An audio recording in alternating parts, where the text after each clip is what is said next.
Hallelujah. Una't tigit sa lahat, ang pinakamataas na pagpupuri, pagluwalhati at pagsamba ay para sa ating pinakamamahal na Panginoong Hesus po lamang.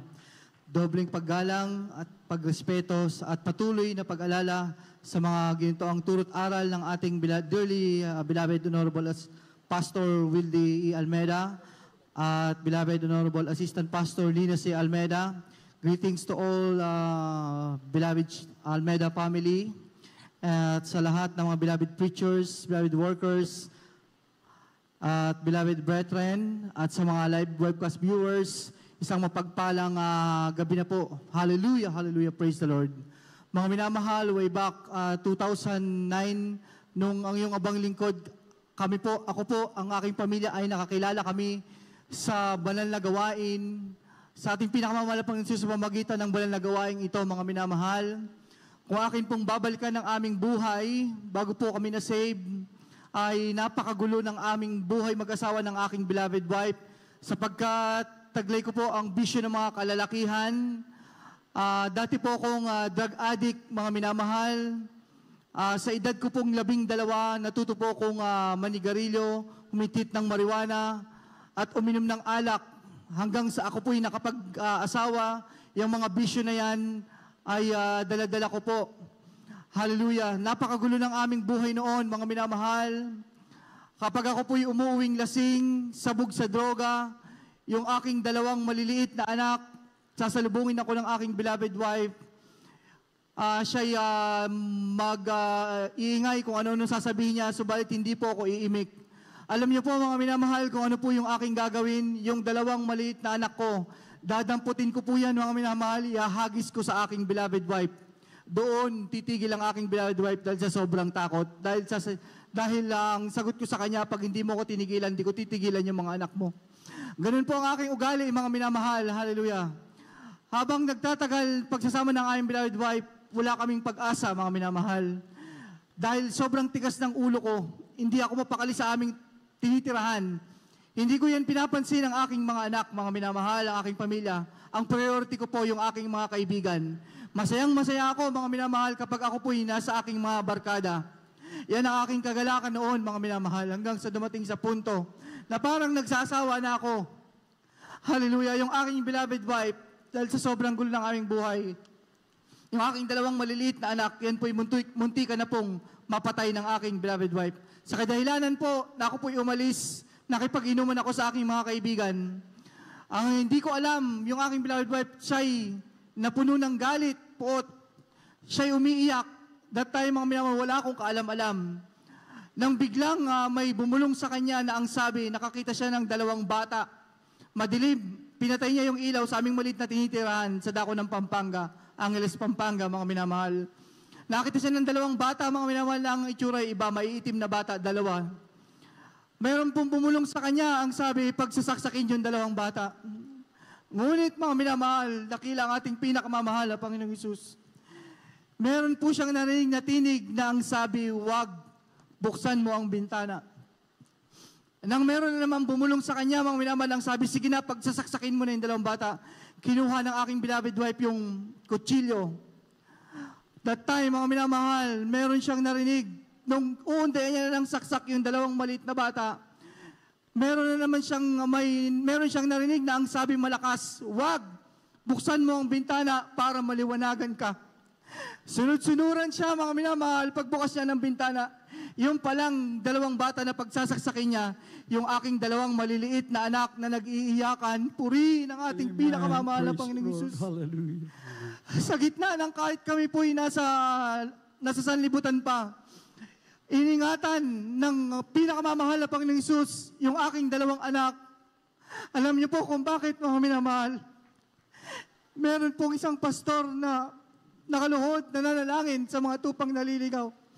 Naabot kami ng panalangin ng ating ginagalang minamahal na pastor, Wildy Estrada Almeida. Hallelujah, praise the Lord. Hanggang yung aking beloved wife, sumama sa mga born again, Trinitarian kung tawagin.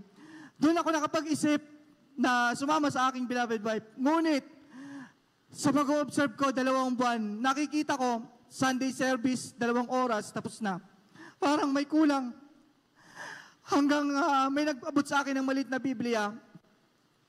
Binasa ko yun, hindi ko naintindihan, wala akong naintindihan hanggang sa nakarating ako sa Book of Mark, chapter 16, verse 16 up to 20, mga minamahal.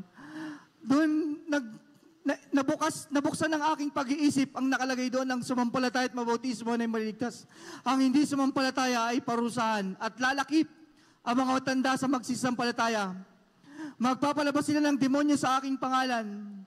Sila magsihawak ng ahas, magsinom sila ng lason sa anong paraan, hindi sila maaano. Ipapatong nila ang kanilang mga kamay sa mga may sakit at sila ay magsisigaling.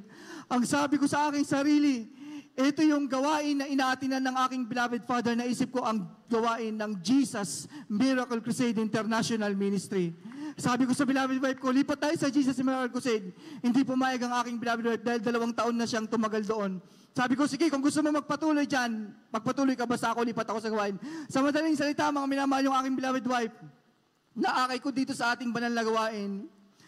So mga minamahal, nung kami po 2009 na ligtas dito, mga minamahal, nang tanggapin ko ang ating pinakamamahal na Panginoong Hesus, Hari ng aking buhay, sariling tagapagligtas, ako po yung nagpabautismo sa makapangyarihang pangalan ng ating pinakamamahal na Panginoong Hesus.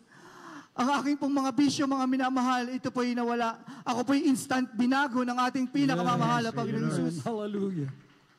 Mga minamahal, dito ko naramdaman, mga minamahal, nung bagong save ako, nakatanggap ako ng regalo sa ating pinakamamahal na Panginoong Hesus. Alam niyo po, mga minamahal, nagkaroon ako ng kapayapaan sa puso't isipan. Amen. Yung aking pamilya na hindi ko yan halos pinapansin. Ngayon, mga minamahal, natuto ko silang inibig, mga minamahal.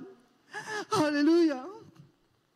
Yung karamdaman ng aking mga anak, yung panganay ko, merong appendicitis UTI. Yung pangalawa, meron po yung polio. Imagine niyo po, mga minamahal, polio. Yung appendicitis UTI ng aking beloved anak na panganay, kung di ako nagkakamali, 6 years old siya noon, or 5. Hindi na po yan makalakad ng maayos dahil nung itinakbo po namin yan sa clinic, ang sabi, transfer sa hospital para ipa-opera dahil delikado, baka pumutok yung appendix. Halos, subalit mga minamahal, mga minamahal, nagpatuloy kami sa paglilingkod. Yung appendicitis UTI ng aking beloved panganay na anak, ito po'y pinagaling ng ating pinakamamahal na Panginoong Hesus. Yes. Polio, mga minamahal, sa pangalawa kong anak, kailangan inject 4 na beses. Ngunit, mga minamahal, sa paglilingkod namin sa pagpapatuloy, mga minamahal, walang inject. Yung aking pangalawang anak, mga minamahal, ito po'y pinagaling ng ating pinakamamahal na Panginoong Hesus. Ngayon, mga minamahal, sa kahabagan ng ating pinakamamahal na Panginoong Hesus, magmula sa iyong obang lingkod. Sa aking beloved wife, sa aking 3 anak, kami po'y lahat ginagamit bilang isang mga awit ng ating pinakamamahal na Panginoong Hesus. Hallelujah. Mga minamahal, isang araw, nagkaroon ako ng sakit na hindi ko maunawaan dahil sumakit yung aking likod, bandang left side, mga minamahal, tagiliran dito, nadadamay po yung tiyan. Sa sobrang sakit, madaling araw, nagising ako, nagulat ang aking beloved wife dahil pag ako'y minaramdaman, tahimik lang ako. Pero that time, na umiikot-ikot ako sa higaan, tapos ako po yung dumadaing na hindi ko kaya talaga, mga minamahal. Nagulat ang aking beloved wife, bakit ganun yung aking naramdaman. Ang sabi ko sa mahal na Panginoon, ano gusto mong ipagawa sa akin? Nagtanong ako sa mahal na Panginoon, naisip ko, yung pangako ko sa mahal na Panginoon na magpagamit bilang isang maawit. Sabi ko sa aking beloved wife, Mama, pupunta ako ng pastoral sa dako ng Pampanga. Ako'y mag-aalay ng pag-aayuno. Sabi ko sa mahal na Panginoon, mahal na Panginoon, pag ako'y dumating sa iyong banal na gawain sa dako ng Pampanga sa ating pastoral house dyan, ako'y iyong pagagalingin, sabi ko. Nag-release ako ng 100% na pananampalataya.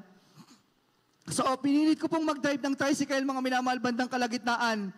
Napahinto ako dahil sa sobrang sakit talaga, mga minamahal. Nang nakarating na po ako sa chapel natin sa Pampanga, mga minamahal, barangay Sagin po. Pagpasok ko sa gate, pagpasok ko dyan sa may chapel, mga minamahal, yung aking nararamdaman, ito po'y instant, inalis, pinagaling ako ng ating pinakamamahal na Panginoon. Sabi ko, mahal na Panginoon, ito ang tamang panahon.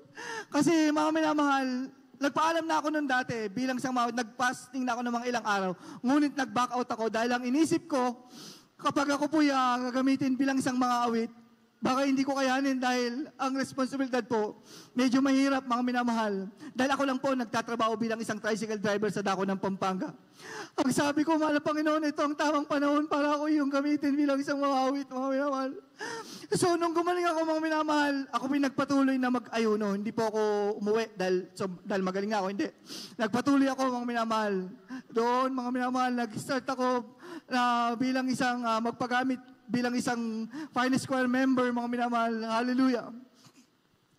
Hanggang mga minamahal, sa dako ng Pampanga, yung aming tinitirahan, ito po'y nawala. Yung aking pinapasadang tricycle, sariling linya, nawala. Sa madaling salita, mga minamahal, lumipat kami dito sa dako ng Caloocan. Bumalik na lang kami sa aming tinitirahan. Sa ilang buwan namin, mga minamahal, nakatira dyan, ang iyong abang lingkod, nag-struggle po ako. Dahil ang hirap ng aking kalagayan, hindi ako makahanap ng trabaho dahil bagong balik nga lang kami sa Caloocan. Makahanapan ako ng trabaho, hindi ako makapaglingkod na maayos, hindi ako makadalo dahil minsan may humahad lang, isang linggo hindi ako nakadalo dahil tuloy-tuloy ang pasok, Monday to Sunday.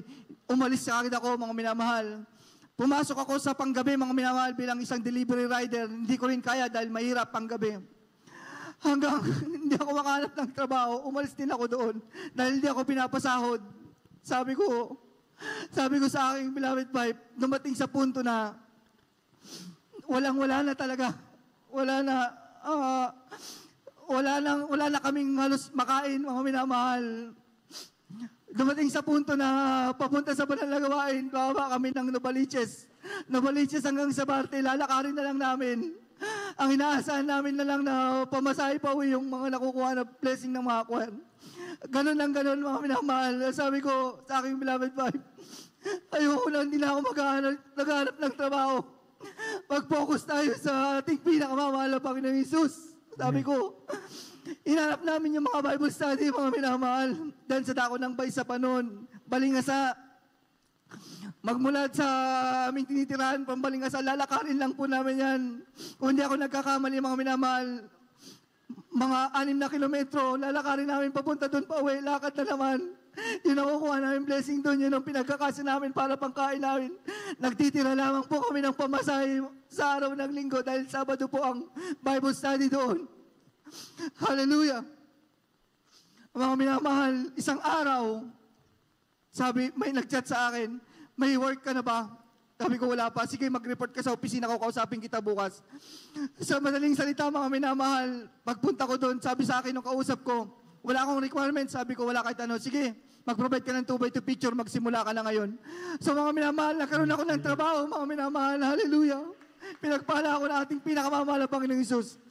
Last ko pong ipasalamat, mga minamahal. Patutuo ko po sa inyo yung aking bunsong anak. Dahil sa edad po niya na 13, ito po ay medyo may parang maliksim, malikot po siya, mga minamahal. Yung aming tinitirahan sa dako ng Caloocan, mga minamahal, meron po yan terrace dahil medyo malaki po yung bahay ng aking beloved lolo. Hindi malamang, mga minamahal, sa terrace may tumulak po sa kanya. Alam niyo po, mga minamahal, nalaglag po yan. May tumulak daw sa kanya. Pagbagsak niya sa bubong, pag nalaglag niya, almost 12 feet po yun. Yung binagsakan niya, may mga tusok-tusok na bakal, may mga durog na bato, mga sirang mga tubo. Una po daw yung likod niya, mga minamahal, kumalabog, narinig ng aking beloved wife.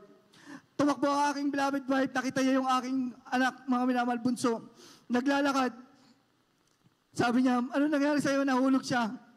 May pilay ka, sabi ng aking beloved anak, wala siyang pilay. Wala akong pilay, sabi niya, okay lang ako. Iningatan siya ng ating pinakamamahal na Panginoong Hesus. Pagdating ko, mga minamahal, sabi ko sa aking beloved anak, patingin nga, sige, taas mo yung kamay mo. Igalaw-galaw mo, yan, umikot-ikot ka. So, mga minamahal, na-confirm ko, mga minamahal, walang pila yung aking anak, mga minamahal, napakabuti ng ating pinakamamahal na Panginoong Hesus. Hindi ito natapos, inobserbahan ko pa. Tinitignan ko kung paano siya umupo, paano humiga, paano gumalaw. Wala talagang naramdaman, mga minamahal. Wala talagang pilay. Talagang iningatan ng ating pinakamamahal na Panginoong Hesus. Kaya napakarami, mga minamahal. Kulang ang ating oras kung sasaysay ko yung mga pagpapala, mga biyayang pinagkaloob sa akin na ating pinakamamahal Panginoong Hesus. Kaya hanggang dito na lamang po ang pinakamataas sa pagpupuri, kadakilaan, kahatian, tanging lang po sa ating pinakamamahal na Panginoong Hesus. Hallelujah, hallelujah.